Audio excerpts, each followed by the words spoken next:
So let's start the class of the day. These are the prelims classes. Prelims classes, Constitution of India.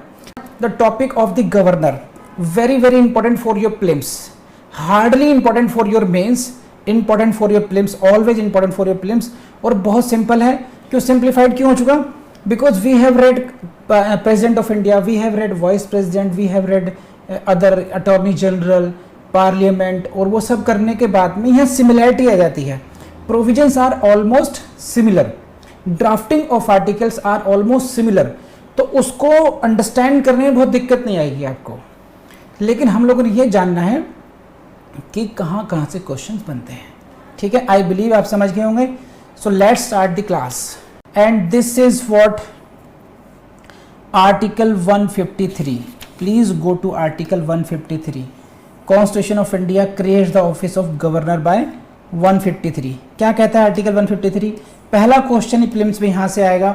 Which article deals with the governors of the state. तो आपको article number रटा होना चाहिए. यहीं से prelims में question आना ही आना है आपके लिए. Article number is very important for you.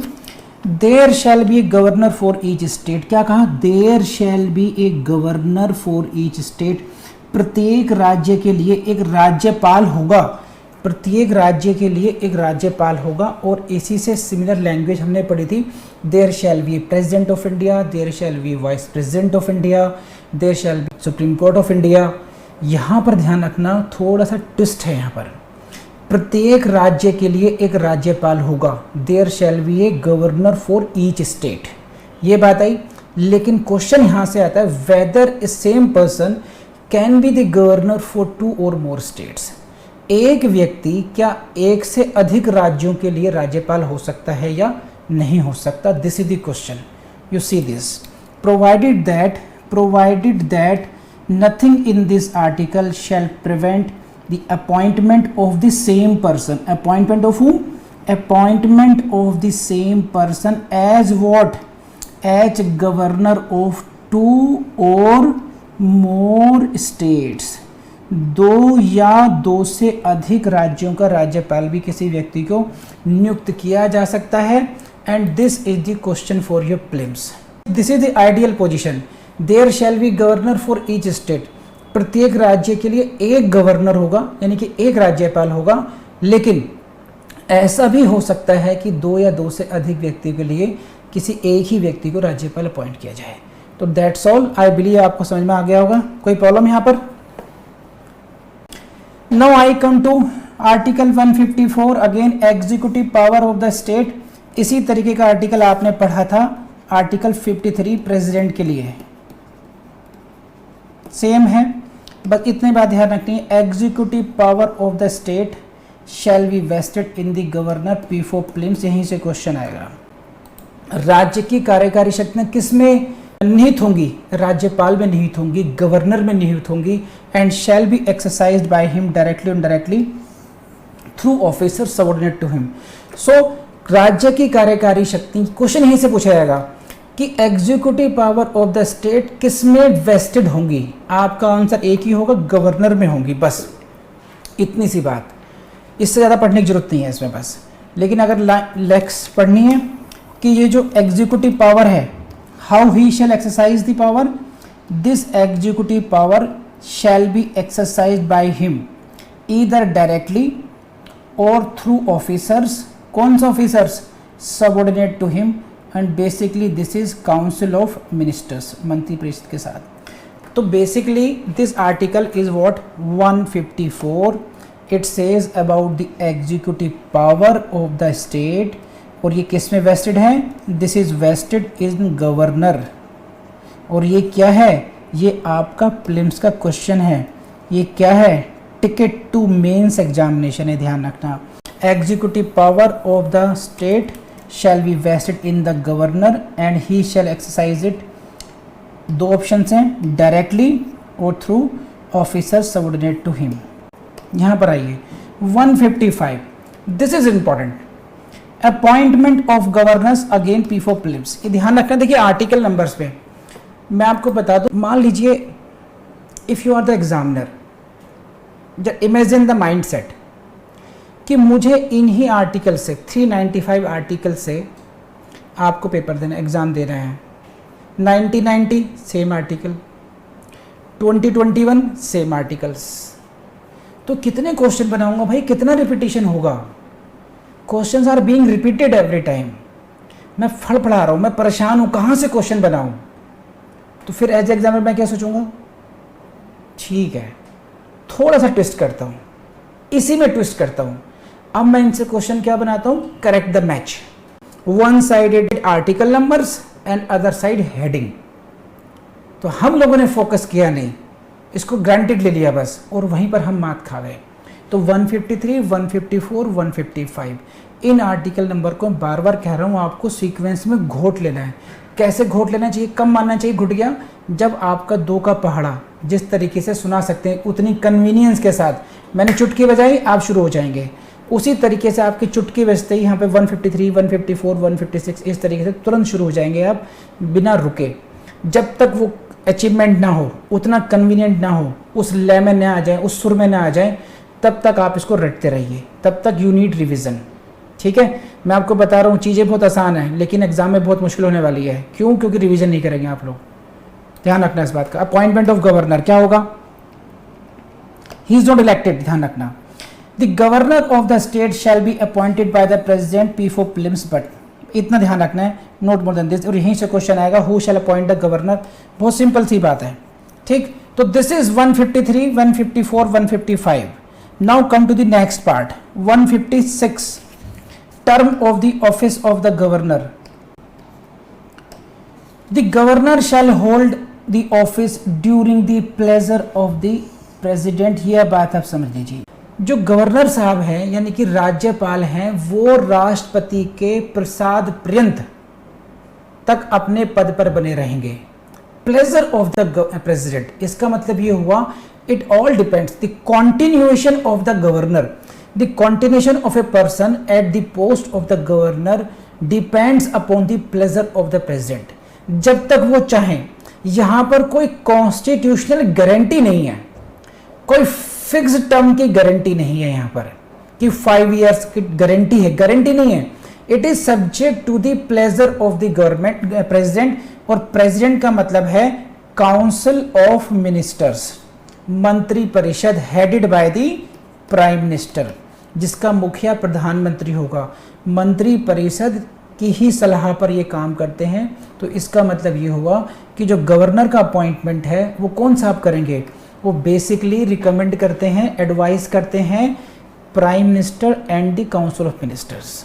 वो एडवाइस जाएगी राष्ट्रपति के पास, प्रेसिडेंट के पास, और प्रेसिडेंट उनको फिर नियुक्त करेंगे। जैसे जम्मू कश्मीर में लेफ्टिनेंट गवर्नर को भेजा, यहाँ वहाँ किस किस को बनाना है। तो जनरली क्या होता है यहाँ पर जो पॉलिटिकल अपॉइंटीज होते हैं, जैसे फॉर एग्जांपल अभी बीजेपी गवर्नमेंट में है, सेंट्रल गवर्नमेंट किसके पास है, बीजेपी के पास है। तो जो ऐसे सीनियर लीडर्स हैं जिनको कहीं ना कहीं एकोमोडेट करना है, फॉर एग्जांपल जैसे अभी योगी जी हैं, यूपी में कौन है चीफ मिनिस्टर, मिस्टर योगी। सपोज करो कि कल को ऐसा होता है, इनको लगता है कि नहीं योगी को वहाँ से हटाना चाहिए, लेकिन योगी को हटाने के लिए प्रॉब्लम क्रिएट हो जाएगी। अगर योगी साहब को वहाँ छोड़ेंगे यूपी में, तो कहीं ना कहीं बीजेपी में फूट पड़ सकती है। तो ऐसे पॉलिटिशियंस को फिर सेटिस्फाई करने के लिए क्या करेंगे, ठीक है इनको तमिलनाडु का गवर्नर बना के भेज दो वहाँ पर। इस तरीके से पॉलिटिकल पोस्ट क्रिएट करी जाती हैं। तो गवर्नर जो है main, these are the appointees of the central government basically through the president of India. ये प्रैक्टिकल एस्पेक्ट बताया मैंने आपको। क्वेश्चन के पॉइंट से इतना ध्यान रखना है, they shall hold office during the pleasure of the president. लेकिन यहां से आप आगे की बात समझिए। इसमें 3 subject to the foregoing provisions of this article, इसको ऐसे पढ़िए, देखिए subject to the foregoing provisions means 156 की क्लॉज 1 है ना, एक governor shall hold the office for the term of 5 years। अब आप लोग यहाँ पे कुछ लोग कंफ्यूज हो जाएंगे, यहाँ पर क्या है, subject to the foregoing provisions, उपरोक्त जो प्रोविजंस हैं इस अनुच्छेद के, उनके अधीन रहते हुए governor shall hold office for 5 years। अब 2 टर्म आ गई यहाँ पे, ध्यान देखो, एक तो क्या आ गई 5 years भी करेगा वो, लेकिन क्या करेगा, it is subject to the pleasure of the president. इसको आप लोगों ने हार्मोनियसली पढ़ना है। इसमें क्या मतलब है इसका, कि गवर्नर साहब जो है उनका जो टेन्योर है वो 5 इयर्स का होगा, 5 साल का होगा, लेकिन it is subject to the pleasure of the president. लेकिन इसी बीच में अगर ये चाहें कि 2 साल बाद, 3 साल बाद राष्ट्रपति उनको हटाना चाहें तो वो हटा पाएंगे, क्योंकि continuity of the office depends upon the pleasure of the president. तो मान लीजिए मैं हूं प्रेसिडेंट और आकांक्षा मैडम है governor, she has been appointed as the governor. तो जब इनको एक लेटर ऑफ अपॉइंटमेंट मिलेगा तो she will be in the position what, she shall hold the office for 5 years. कौन सी डेट से? From the date on which he enters upon his office, उस तिथि से जिस तिथि को वो अपने ऑफिस में पदभार संभालती हैं उस डेट से, ठीक, उस डेट से 5 साल के रहेंगी। अब मैडम आकांक्षा 5 साल के गवर्नर बन गई। अब दो महीने बाद ही इनको भी लेटर मिलता है प्रेसिडेंट के हिसाब से। क्या मिलता है? It is hereby ordered और ये notified that miss Akanksha shall no longer be the governor of the so and so state. अब उस राज्य की राज्यपाल नहीं होंगी। अब आकांक्षा मैडम बिगड़ गई, ऐसे कैसे हो जाएगा? 5 साल की पोस्ट थी, कॉन्स्टिट्यूशनल पोस्ट पे हूं, संवैधानिक पद पर हूं, 2 महीने में कैसे हटा देंगे? 5 साल का टेन्योर था मेरा। तो पढ़ लीजिए आप 156(3) में साफ साफ लिखा हुआ है। तो खुशबू मैडम जो इनकी लीगल एडवाइजर हैं वो उनको ये लाइन पढ़वाएंगी कि मैडम 5 इयर्स तो था, लेकिन आप ना आधा सच मत पढ़िए। आप केवल क्या कर रही हैं? आप केवल इसको पढ़ रही है जो सर्कल्ड है, ये जो आपके काम की बात है 5 इयर्स की। आपको ये भी पढ़ना चाहिए कि subject to the foregoing provisions of this article, और इसका मतलब ये है 156(156) क्लॉज 1, उसमें ये लिखा है ड्यूरिंग प्लेजर ऑफ प्रेसिडेंट।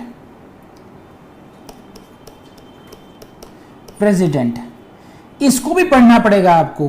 तो 5 साल का जो टेन्योर है that is subject to the pleasure of the president. आप 5 साल के लिए बनी थी, लेकिन फिर भी जो है आपको ये भगवान की जब तक महिमा होगी, आप पर अनुकंपा होगी, तब तक ही पद पर बने रहेंगी।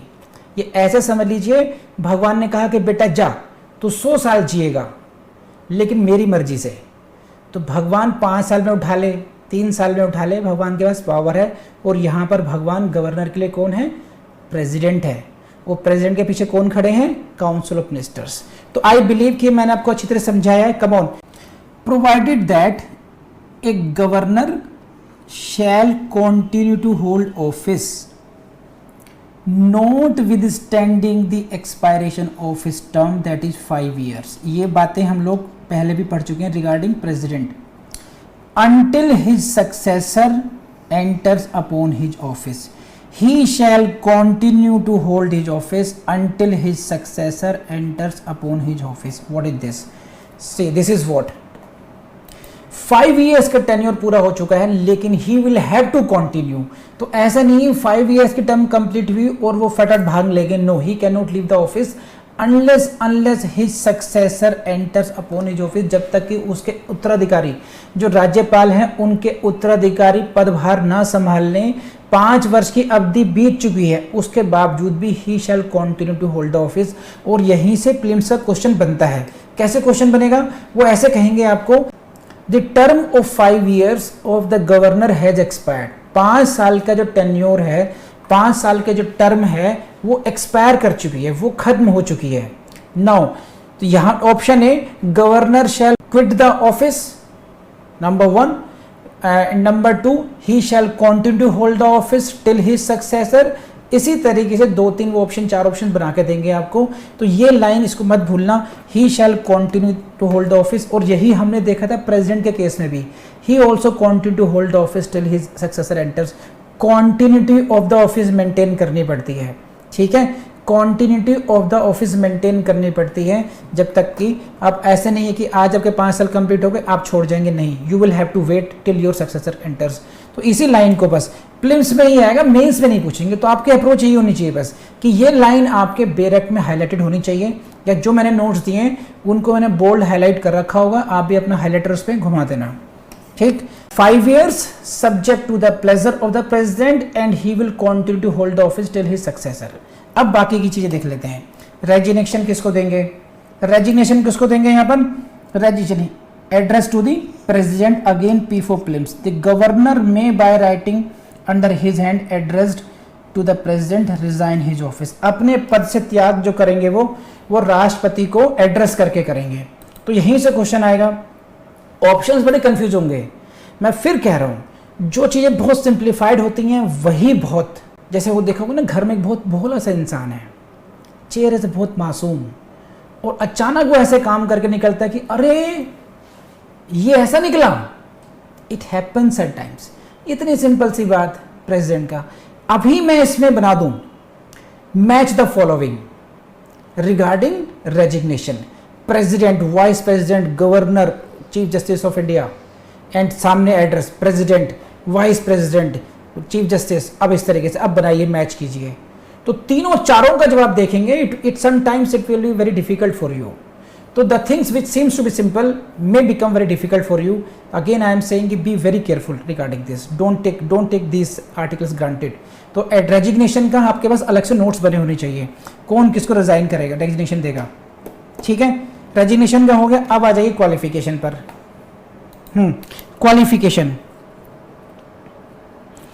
क्वालिफिकेशन अगेन आर्टिकल 157 इंपॉर्टेंट है आपके लिए, प्लिम्स के लिए. Which article deals with the qualification for the appointment as governor? 157. No person shall be eligible for appointment as governor unless he is a citizen and he has completed the age of 35 years. देखिए, and there is no other qualification. And what is the difference here? हमेशा differentiate करके समझिए. यहाँ पर citizen India, president of India citizen, vice president citizen. ठीक है, president, vice president सब citizen of India. ये काउंट कर देते. 35 ईयर्स एज भी आ रही थी. यहाँ पर कोई एडिशनल क्वालिफिकेशन नहीं है. He should be qualified to become the member of Lok Sabha, नहीं है. He should be qualified to become the member of Rajya Sabha as in vice president, नहीं है. He should be qualified to become the member of legislative assembly, नहीं है. No other qualification. Mind it, note it, it will be in your exam again. So only 2 qualification, citizen of India and 35 years. It means आप में से जो लोग 35 years के हैं, ठीक है, जिनके 35 ईयर्स पूरे हो चुके हैं, वो अब राज्यपाल बनने के लिए योग्य हो चुके हैं, क्वालिफाइड. ठीक है, बी हैप्पी. अब आ जाइए 158. Very simple. 158 conditions of governors office क्या है? Governor shall not B A member. Again similar है ये, प्रेसिडेंट वाइस प्रेसिडेंट के केस में भी ऐसी था. शैल not B A member of either house of the parliament, एक, और house of the legislature of any state. क्या मतलब हुआ कि जो व्यक्ति गवर्नर हो गए, है ना, जो व्यक्ति राज्यपाल बन गए, वो किसी भी सदन का, संसद के किसी भी सदन का, यानी कि राज्यसभा हो या लोकसभा हो, राज्यसभा हो या लोकसभा हो, इनके सदस्य नहीं होंगे. The governor shall not be the member of the Lok Sabha or of the Rajya Sabha. Similarly he shall not be the member of the legislative assembly or the legislative council of any state. किसी भी राज्य की विधानसभा या विधान परिषद का वो मेंबर नहीं होंगे. यहाँ तो बात समझ में आ गई कि अगर आप गवर्नर हैं तो आप ना MP हो सकते हैं, ना ही आप MLA हो सकते हैं, ना ही आप MLC हो सकते हैं. बात बहुत साफ है. लेकिन अगर मान लीजिए है, right now you are the MLA, आप MP थे, आप समर्थ घई साहब सो रहे हैं मजे से, अचानक फोन आया PMO से कि आपको कल जा करके एज ए गवर्नर शपथ लेनी है. कह रहे मैं तो MP हूं. कह रहे अब जाइए, बस तुरंत जाकर कल पहुंचिए और संभालिए गुजरात को. गुजरात राज्य आपके बिना संभलेगा नहीं, आपके राज्यपाल का निर्देशन चाहिए. यहाँ पर आप समर्थ फटाफट पहुंचेंगे. इन्होंने कोई रेजिग्नेशन नहीं दिया. He is MP at present, he is the member of parliament from Delhi. Fine. तो ऐसे केस में क्या होगा? Whether he is required to this resign from that, you please see this. If a member of either house of parliament or the legislature of any state be appointed governor. जैसे कि हमारे example में समर्थ घई साहब बने कि यदि किसी सदस्य को, MP को या MLA को गवर्नर बना दिया जाता है, he shall be deemed to have vacated his seat in that house. He shall be assumed that he has vacated. He did not vacate. इन्होंने vacate नहीं की है सीट, लेकिन it shall be deemed to have vacated on the date on which he enters upon his office as governor. जिस दिन वो governor के पद को संभालेंगे उसी दिन से his seat shall be have been vacated. अब क्या हुआ, समर साहब गुजरात पहुंचे। समर साहब गुजरात पहुंचे कि अब मैं 5 ईयर्स तक गवर्नर बन के यहाँ रहूँगा। ठीक, 5 साल के लिए पहुंचे, गवर्नर बन के रहूँगा। अब उस जिस दिन उन्होंने वहाँ पर शपथ ली, from that date his seat was vacated. It was assumed that now he has vacated, now he is no more MP। Next day president साहब की तरफ से फिर लेटर आता है एक, now you are being removed from the post of the governor. अब आपको हटाया जाता है। कह रहे ऐसे कैसे हटा लोगे? कह रहे देखो ड्यूरिंग द प्लेजर होता है, 5 years subject to the pleasure of the president. कह रहे यार ये क्या बात हुई? चलो ठीक है, अपन MP ही सही, कुछ तो है हाथ में, लेकिन बाय द टाइम क्या हुआ, खेल खेल चुका है। Now he is no more MP। Are you getting? His seat is deemed to have been vacated now. वो खत्म हो चुकी है MP की सीट अब, तो ऑटोमेटिकली अब रोएगा, झिझ जाएगा, मैंने रेजिग्नेशन नहीं दिया था, मैंने कैसे खाली कर दी, ऐसे कैसे हो गया। कुछ भी करो, बिकॉज कॉन्स्टिट्यूशनल प्रोविजन क्या है, देखिए दोबारा पढ़ लीजिए, और इसी की ये महिमा है। मैं क्यों आपको तीसरी बार समझा रहा हूं। He shall be deemed to have vacated his seat, ये मान लिया जाएगा कि उन्होंने अपनी सीट को अब वेकेट कर दिया है, भले ही प्रैक्टिकली उन्होंने किया हो या ना किया हो। अब आगे बढ़ते हैं भाई। Governor shall not hold any other office of profit, ये हर जगह मिलेगी लाइन आपको। Governor shall be entitled without payment of rent to the use of his official residence. Official residence होगा, पढ़ लीजिए बस, क्वेश्चन नहीं आते हैं यहां से। And shall be entitled to such emoluments and allowances as parliament by law. Again वही का वही है कि उनको सैलरीज और अलाउंसेस कैसे मिलेंगे, जैसा पार्लियामेंट निर्धारित करेगी। और जब तक नहीं किया है, कहाँ पर, 2nd शेड्यूल में। ये लाइन हर जगह मिली है, हम 50 बार पढ़ चुके हैं। अब यहां पर समझना है, 3rd A में यहां से टेक्निकल क्वेश्चन बनता है, यहां से समझिए इसको आप। ये where the same person is appointed as governor of 2 or more state. ये एक व्यक्ति है, ये पंजाब, हरियाणा और यूपी, 3 जगह गवर्नर है ये, 1 2 3। Same person has been appointed governor of 3 state for example. Now what about the salary? क्या ट्रिपल सैलरी आएगी, या हरियाणा पंजाब ये सारे कंट्रीब्यूट करके देंगे सैलरी? किस प्रकार से उनकी सैलरी, अलाउंसेस, पक्स वगैरह फिक्स होंगे? यहां से क्वेश्चन आ सकता है कि जब सेम पर्सन, पढ़िए क्या सिचुएशन है, लैंग्वेज पढ़ लीजिए एक बार। क्या है? where the same person is appointed governor of 2 or more state, 2 या 2 से अधिक राज्यों का एक ही व्यक्ति, where the same person is appointed as governor of 2 or more states। ठीक है, ऐसे स्थिति में क्या होगा?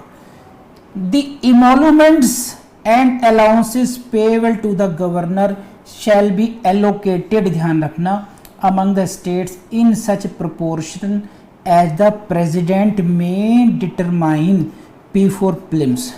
तो उनका जो एलोकेशन होगा प्रोपोर्शनेट होगा, सही है। 1 2 3 जो स्टेट्स हैं उनमें जो उसके जो खर्चे हैं, एक्सपेंसेस हैं, that shall be allocated to the concern states, जो संबंधित राज्य हैं, और जो उसका एलोकेशन है।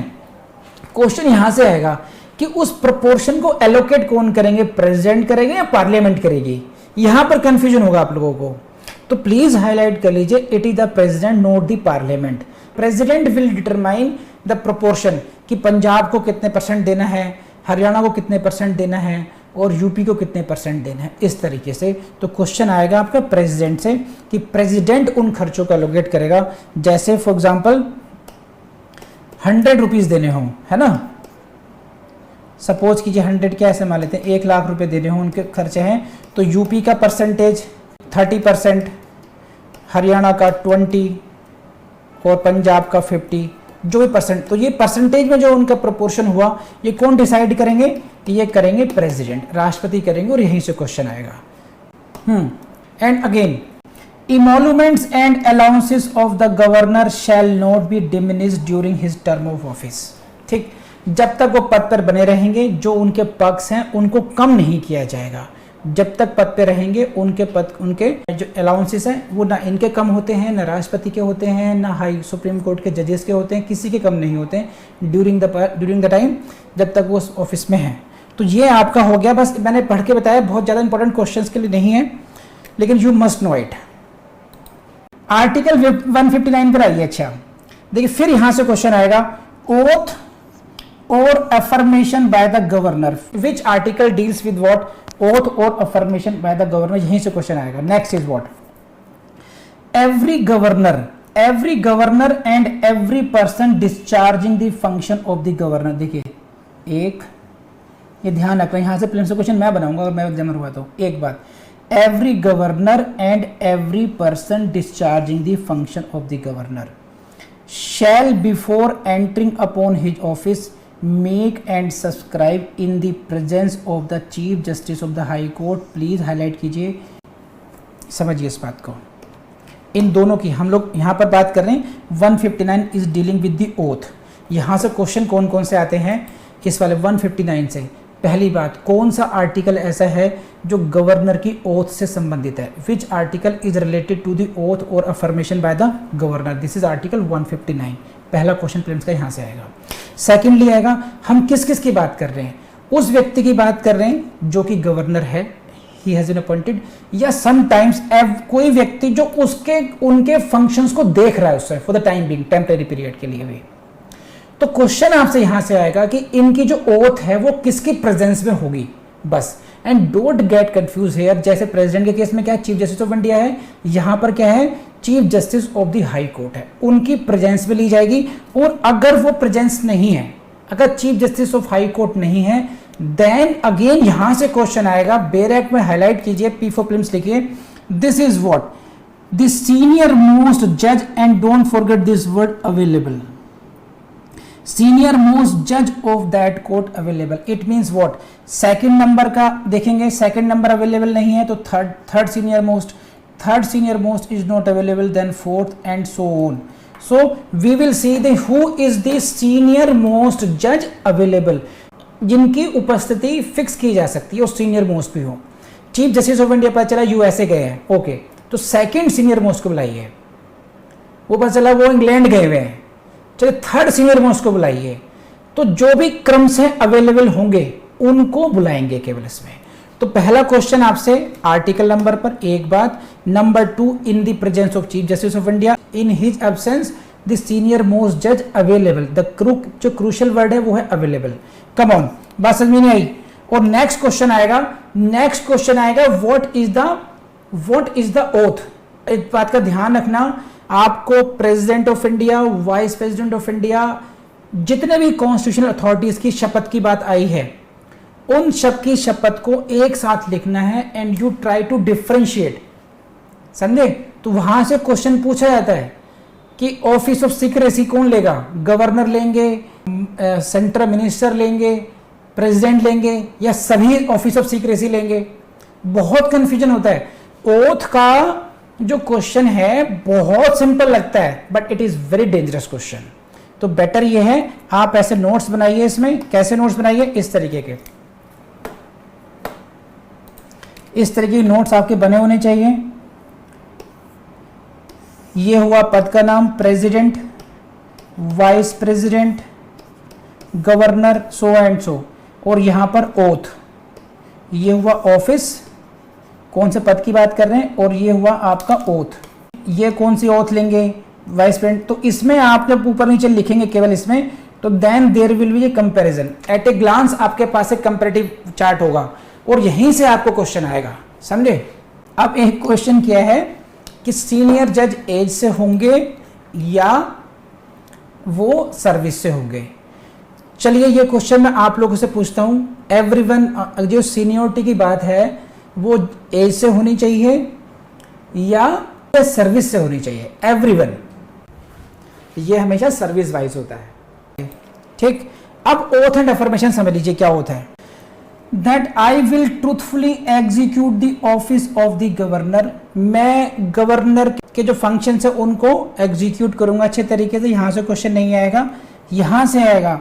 And will to the best of my ability, अपने सामर्थ्य के हिसाब से preserve, P, preserve, protect, P, and defend the constitution and law. मैं विधिका और संविधान को प्रिजर्व, प्रोटेक्ट एंड डिफेंड, ये 3 शब्द याद कर लीजिए। संविधान को प्रिजर्व करूंगा, संविधान को प्रोटेक्ट करूंगा, संविधान को डिफेंड करूंगा और विधि को भी ध्यान करूंगा। तो यही शपथ आपने राष्ट्रपति के लिए भी देखी थी, ध्यान रखना। तो इनकी जो ये शब्द हैं, इनको ऐसे के ऐसे ही अपने दिमाग में फिट कर लीजिए। यहाँ से आपको प्रीलिम्स से क्वेश्चन मिलेगा, मेंस पे क्वेश्चन आएगा नहीं, तो केवल बहुत रटने की जरूरत नहीं है, लेकिन पीपीटी का आप लोग एक फॉर्मूला बना लीजिए बस।